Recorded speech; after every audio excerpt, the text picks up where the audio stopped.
Koloid pelindung, praktikum kimia dari S18 kelompok A4. Anggota kelompok yaitu Sita Ayu Dwi Lestari, Dayang Trinovianti Masyanda, dan Adila Nurrahma Argani. Tujuan praktikum untuk mengamati dan membedakan cairan mana yang termasuk koloid pelindung. Alat dan bahan sebagai berikut: susu, sabun, minyak, kecap, air, dan sendok. Untuk sampel yang pertama, kita masukkan minyak ke dalam gelas yang berisi air. Dapat diamati minyak tidak dapat larut dalam air. Kemudian kita masukkan kecap secukupnya ke dalam gelas. Dan aduk menggunakan sendok hingga kecap terlarut dalam air. Setelah itu kita bisa perhatikan bahwa minyak tidak dapat larut ke dalam air.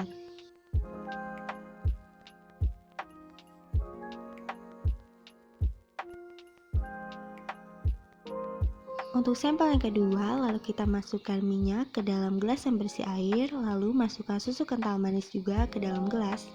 Kemudian kita aduk sampai susunya terlarut dalam air.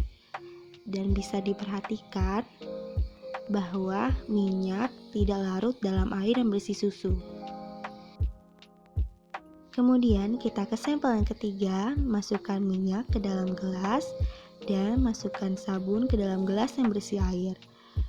Lalu kita aduk menggunakan sendok hingga sabun terlarut dalam air, dan dapat diperhatikan bahwa minyak menyatu dengan air yang berisi larutan sabun. Dasar teori: koloid pelindung adalah koloid yang melindungi koloid lain supaya tidak mengalami koagulasi.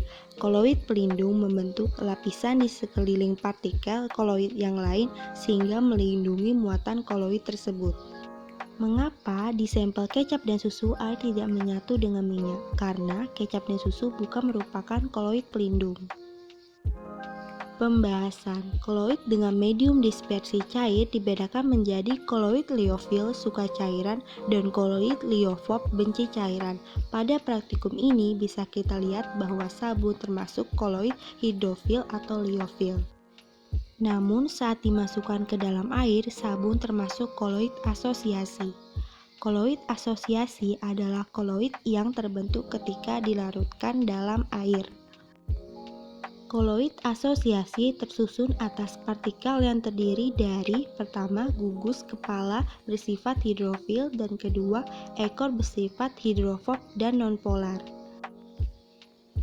Ketika dilarutkan dalam air, ekor asam stearat atau hidrofob saling berkumpul ke dalam air dan kepala asam stearat atau hidrofil menghadap ke air. Koloid asosiasi pada sabun di air membuatnya menjadi pengemulsi minyak dalam air. Kesimpulannya yaitu, kecap dan susu bukan koloid pelindung sebab minyak dan air masih tidak bisa bersatu, sedangkan sabun merupakan koloid pelindung sebab sabun terdiri atas koloid liofil dan koloid liofob yang bisa menyatukan minyak dan air. Sekian praktikum dari kelompok kami, kurang lebihnya mohon maaf. Silahkan jika ada yang ingin ditanyakan, dan terima kasih.